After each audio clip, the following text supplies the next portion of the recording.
Hi guys, a very warm welcome to all of you. आज की video में आपके साथ मैं डिस्कशन करूंगा हारुकी मुराकामी, जो कि एक जापानीज़ राइटर है।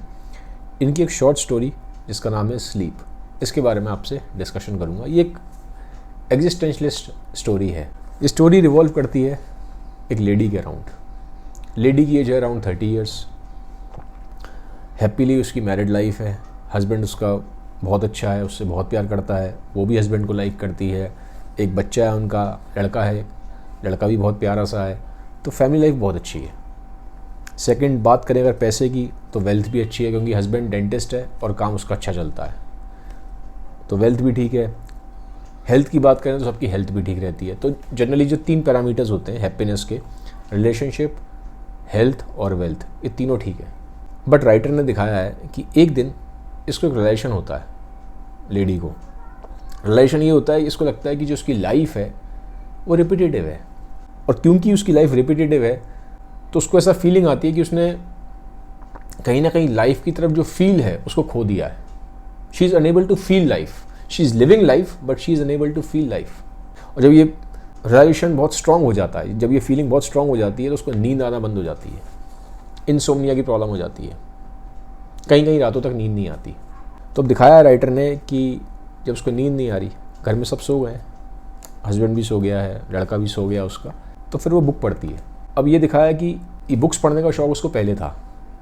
वो जब कॉलेज टाइम में थी, हॉस्टल में थी, तो उसने बुक्स पढ़ती थी वो। लेकिन अब पिछले कई सालों से उसने बुक्स पढ़ना बंद कर दिया था। बट अब उसको टाइम मिलता है तो वापस वो बुक्स पढ़ना स्टार्ट कर देती है।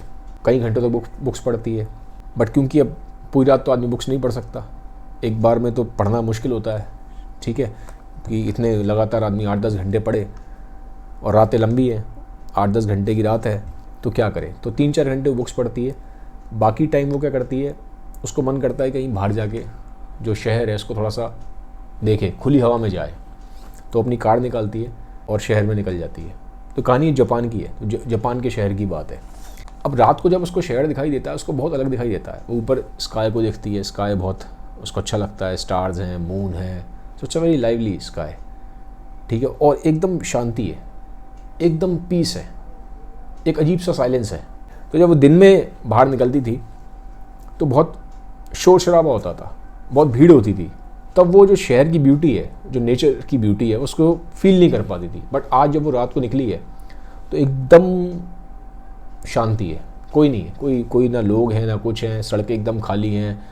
तो जब वो खड़ी होती है वहाँ पे एक जगह पे दिखाया है, तो उसको जो स्मेल है विंड की वो फील होती है, फ्लावर्स की स्मेल फील होती है, जिसको वहाँ पानी है, पानी को वो फील करती है, ठीक है, पास में एक नदी है। उसको शहर कुछ अलग दिखाई देता है, वही शहर है, सब कुछ वही है, लेकिन रात को वो शहर अलग दिखाई दे रहा है उसको। उसके बाद फिर वो कॉफ़ी भी पीती है, ठीक है, फिर वो घूम फिर के आती है, 2-3 घंटे वहाँ पर अपनी गाड़ी में वो चक्कर लगाती है, और फिर वो कॉफ़ी पीती है और घर आ जाती है। अब सुबह होती है, सुबह तो फिर वही उसका जो नॉर्मल रूटीन था वो स्टार्ट हो जाता है। बट वो कोशिश करते हैं कि जल्दी जल्दी सारे काम निपटाए ताकि वो किताब पढ़े, क्योंकि उसको वो जो किताब थी ना, एना कैरेनिना, अब उसको बहुत ज़्यादा एकदम से उसको पता नहीं एक सडन एक खिंचाव महसूस हुआ। किताब उसने पहले भी पढ़ी थी जब वो 20-22 साल की थी, लेकिन आज जब वो 30 साल की हो गई है तो वही किताब जब उसको दोबारा पढ़ रही है उसको अलग दिखाई दे रही है। ऐसा बहुत बार होता है, आपने कोई किताब पढ़ी हो 20 साल में, उसको आप 30 में पढ़ें, फिर जब 40 में पढ़ें, तो वही किताब आपको अलग इंटरप्रिटेशन नज़र आएगा, क्योंकि आपके अंदर चेंज आ गया है, तो आप इंटरप्रिटेशन अलग तरीके से करते हो। किताब में उसको एक अलग चीज़ दिखाई देती है इस बार, तो उसके अंदर बड़ा खिंचाव होता है, किताब ख़त्म करूँ, ठीक है। तो जल्दी जल्दी सारे काम निपटा के जो भी उसके होते हैं, फटाफट किताब पढ़ने के लिए ईगर होती है, ठीक है। और ये सेम पैटर्न वो फिर हर रात को रिपीट करती है। वो बुक्स पढ़ेगी, वो बाहर जाएगी गाड़ी में, ठीक है, कोशिश करेगी कि लाइफ को फील करे, जैसे मैंने आपको बताया, और फिर कॉफ़ी पिएगी और सेम चीज़ चलेगी। अब कहानी में है बहुत कुछ, सब कुछ मैं यहाँ कवर नहीं कर सकता, क्योंकि मैं शॉर्ट में आपको एक वो एनालिसिस दे रहा हूँ उसको, कहानी में है क्या। मेनली यही है कहानी की, the lady is trying to feel life. जिसने एबिलिटी थी इसको फील करने की लाइफ की, जो रिपीटेटिवनेस की वजह से ख़त्म हो गई थी, उसको फील करने की कोशिश करती है। और राइटर ये दिखा रहा है कि क्या क्या वो चीज़ें करती है जिससे वो अपनी उस फीलिंग को वापस ला पाए। कहानी को एब्रप्टली एंड कर दिया गया है, और मुराकामी की स्टोरीज़ में कई बार होता है वो एकदम एब्रप्टली एंड कर देते हैं, तो आप सोचेंगे हुआ क्या। एंडिंग देख के ऐसा लगता है कि जो रियलिटी है और जो इल्यूजन है उसको ब्लेंड कर दिया राइटर ने। रियलिटी में और इमेजिनेशन में या इल्यूजन में जो एक थिन लाइन होती है उसको ब्लेंड किया है राइटर ने। आपको पता नहीं चलेगा क्या रियल है और क्या इल्यूजन है। उसकी वजह क्या है? उसकी वजह ये है कि कहानी में ये दिखाया गया है जो कैरेक्टर है वो 17 दिन तक सोया नहीं है। ये लेडी है 17 डेज तक non stop she is unable to sleep. अब एक चीज़ और बता देता हूँ, ये कहानी है, रियलिटी में ऐसा नहीं होता। रियलिटी में आप 2 दिन अगर आदमी ना सोए तो उसके मेंटल उसकी हेल्थ और उसकी फिजिकल हेल्थ दोनों बहुत डिग्रेड हो जाती है। तो नॉर्मल लाइफ में वो इम्पॉसिबल है कि आदमी 17 दिन ना सोए, ठीक है। लेकिन क्योंकि कहानी है तो कहानी में तो आदमी इमेजिनेशन का यूज़ करके कुछ भी बना लेता है। तो ये दिखाया गया है कि जब 17 डेज उसको हो जाते हैं, लेडी को नहीं सोई है वो, तो रियलिटी और इल्यूजन के बीच में ये मालूम नहीं पड़ता। जब आप पढ़ेंगे तो आपको समझ में नहीं आएगा कि ये सच में रियलिटी में से ऐसा फील हो रहा है लेडी को या एक इल्यूजन है, because she has not slept for so many nights. Finally मेरा क्या टेक है इस कहानी के ऊपर? मैं बोलूँगा इस कहानी में मुराकामी ने लोनलीनेस की थीम को रिफ्लेक्ट किया है, ठीक है। ये दिखाया है उन्होंने कि despite having everything in life a person can still be lonely from inside. Second, यहाँ पे ये दिखाया गया है कि इंसान अपनी जो मेमोरीज़ हैं, पास्ट की मेमोरीज़ हैं, उनको बहुत याद करता है।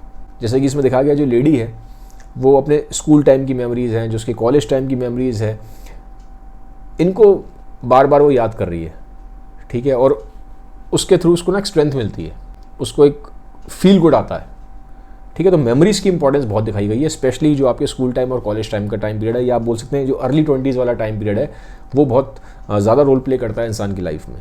वो अगर आपका वो टाइम पीरियड अच्छा है तो आपको बहुत स्ट्रेंथ देगा आगे की लाइफ को, कि जो एडवर्सिटीज़ हैं उसको बियर करने में। थर्ड, यहाँ पे दिखाया गया है कि रीडिंग और म्यूज़िक, क्योंकि जब बात रीडिंग की आ रही है तो यहाँ पे दिखाया गया जो लेडी हैं वो लियो टॉल्स्टॉय की एना कैरेनिना पढ़ रही हैं, जो कि क्लासिक है लिटरेचर में।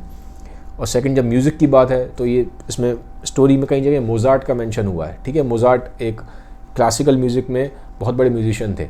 तो रीडिंग और म्यूज़िक दोनों का बहुत इंपॉर्टेंस दिखाया गया। ये दिखाया गया है that it's a kind of a food for the soul, ठीक है। जब जब आदमी एक अच्छा लिटरेचर पढ़ता है, जब आदमी एक अच्छा म्यूज़िक सुनता है, तो उससे उसे बहुत खुशी महसूस होती है, ठीक है। उसका दिल खुश होता है। ये चीज़ दिखाई गई है बार बार, ठीक है। तो रीडिंग और म्यूज़िक की बहुत इंपॉर्टेंस है, ये दिखाया गया है। तो ये मैं बोलूँगा मैंने कहानी से मुझे ये टेक अवेज़ मिले। बाकी आप कहानी पढ़ के बताइएगा मुझे कमेंट सेक्शन में कि आपको कहानी कैसी लगी। Thank you.